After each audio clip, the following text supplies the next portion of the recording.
There is no other way to guard yourself against flattery than by making men understand that telling you the truth will not offend you.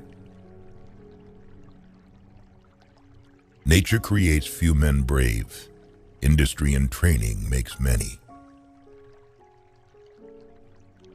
He who is highly esteemed is not easily conspired against. Men sooner forget the death of their father than the loss of their patrimony. The best fortress which a prince can possess is the affection of his people. He who shuns women passes up the trouble, but also the benefits. He who puts up with them gains the benefits, but also the trouble. As the saying goes, there's no honey without bees. Everyone who wants to know what will happen ought to examine what has happened. Everything in this world, in any epoch, has their replicas in antiquity. Necessity is what impels men to take action, and once necessity is gone, only rot and decay are left. A sign of intelligence is an awareness of one's own ignorance. Of mankind, we may say in general they are fickle, hypocritical, and greedy for gain. There is nothing as likely to succeed as what the enemy believes you cannot attempt. It is not titles that honor men, but men that honor titles. There is no avoiding war. It can only be postponed to the advantage of your enemy. In conclusion, the arms of others either fall from your back, or they weigh you down, or they bind you fast. He who builds on the people builds on the mud. Men will always deceive you unless they are kept honest by constraint. Everyone around will envy you if you tell the truth which is profitable. Never let others interrupt you, because you will lose respect. Beware of a man who interrupts you because he is trying to show you strength. The vulgar crowd always is taken by appearances, and the world consists chiefly of the vulgar.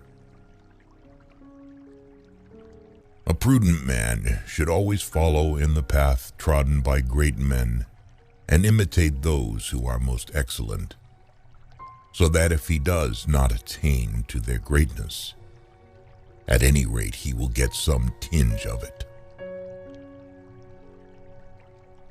The first method for estimating the intelligence of a ruler is to look at the men he has around him. One should never fall in the belief that you can find someone to pick you up. A battle that you win cancels any other bad action of yours. In the same way, by losing one, all the good things worked by you before become vain. Men intrinsically do not trust new things that they have not experienced themselves. Make mistakes of ambition and not mistakes of sloth. Develop the strength to do bold things, not the strength to suffer. The more sand has escaped from the hourglass of our life, the clearer we should see through it. Men shrink less from offending one who inspires love than one who inspires fear. Whosoever desires constant success must change his conduct with the times. Men are driven by two principal impulses, either by love or by fear. It is far better to earn the confidence of the people than to rely on fortresses. He who wishes to be obeyed must know how to command.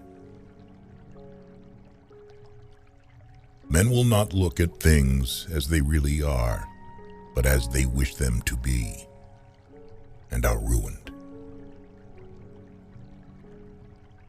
It is much safer to be feared than loved, because love is perceived by the link of obligation which, owing to the baseness of men, is broken at every opportunity for their advantage. But fear preserves you by a dread of punishment which never fails. Everyone sees what you appear to be. Few experience what you really are. It is better to act and repent than not to act and regret. Since love and fear can hardly exist together, if we must choose between them, it is far safer to be feared than loved. Men should be either treated generously or destroyed, because they take revenge for slight injuries. For heavy ones they cannot. If an injury has to be done to a man, it should be so severe that his vengeance need not be feared. Men in general judge more from appearances than from reality. All men have eyes, but few have the gift of penetration. The lion cannot protect himself from traps, and the fox cannot defend himself from wolves. One must therefore be a fox to recognize traps, and a lion to frighten wolves. Wisdom consists of knowing how to distinguish the nature of trouble, and in choosing the lesser evil. Make no small plans, for they have no power to stir the soul.